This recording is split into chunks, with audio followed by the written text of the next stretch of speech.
Hello once again, everyone. This is Irish Ura. I know that last night I read you the epilogue of The Voyage of the Great Titanic, the diary of Margaret and Brady. So I decided this evening I might read the entire book in parts, of course. One chapter or one part per session. So let's not waste time. Again, this is The Voyage of the Great Titanic, diary of Margaret and Brady, and I do want to make a point just for safety that there is no copyright infringement intended, and that I am not the author. The author is Ellen Emerson White. I am not Ellen Emerson White. I am Ura. Yes, that is my name. So here we go. London, England, 1912. Thursday, the 28th of March, 1912. St. Abernathy's Orphanage for Girls, Whitechapel, London, England. I feel rather a fool writing down my thoughts, but this evening Sister Catherine made the very firm suggestion that I start keeping a diary, and handed me a brand new tablet from the supply closet for that very purpose. She says that everything has changed for me now, and I will be disappointed later if I do not keep a written record.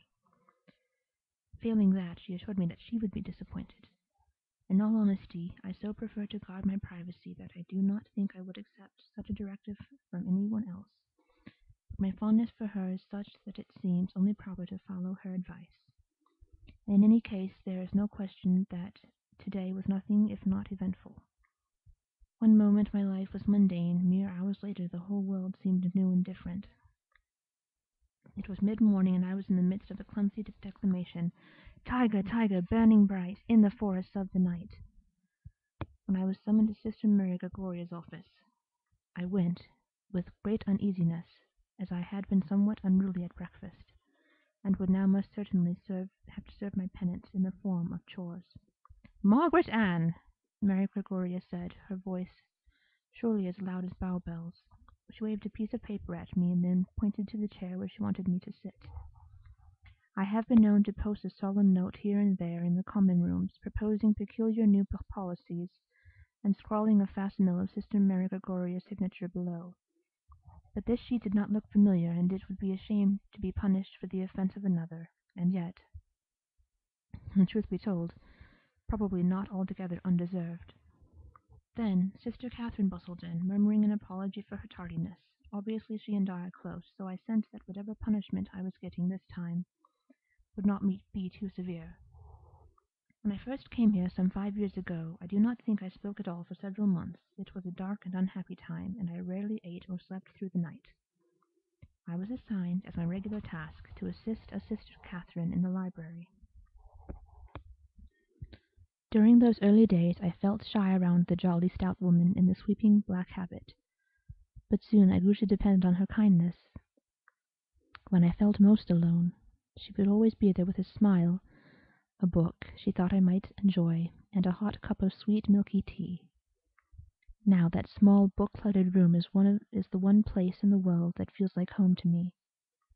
Sister Catherine is very wise and has guided my studies far beyond my basic classwork, with the hope that I might even attend university one day. Other than my brother William, I believe she is my favorite person. "Margaret Ann," Sister Mary Gregoria said again, once Sister Catherine had settled herself upon a flimsy wooden chair, "I am told that it is your wish to go into service." I want to do no such thing, but neither do I fancy ending up back in the back alleys of Whitechapel, or even worse, in a workhouse, so I nodded in a grave manner. William has been trying to save enough money to secure my passage to America for nigh on 2 years now. If I were also able to work, I could help with my fair share. William is the only family I have in the world, and I am eager to join him over there. "Should you like to become a companion, Margaret Ann?" Sister Mary Gregoria asked. As I was not sure what that meant, I did not know how to respond. "This will give you so many more opportunities," Sister Catherine said, her face bright with happiness. "It is exactly what I would have wished for you, Margaret." I knew that she would only tell me the truth, so I nodded. Then I turned to look at Sister Mary Gregoria and presented her with a very large smile. I should love to become a companion, I said, and it was that, and so it was that I set forth to the city that afternoon with Sister Catherine as my chaperone. The hour grows late, and I am tired, so I think I will tell you of our city adventure in the morning. And that is not the first chapter, just the first part of the first chapter of uh, the Voyage of the Great Titanic. I may redo it with some sound effects. I have a couple sound effect techniques I can do. I don't know yet, but I will definitely check. This is my first. This one might end up being a blooper or something. But anyway, thank you for listening and good night.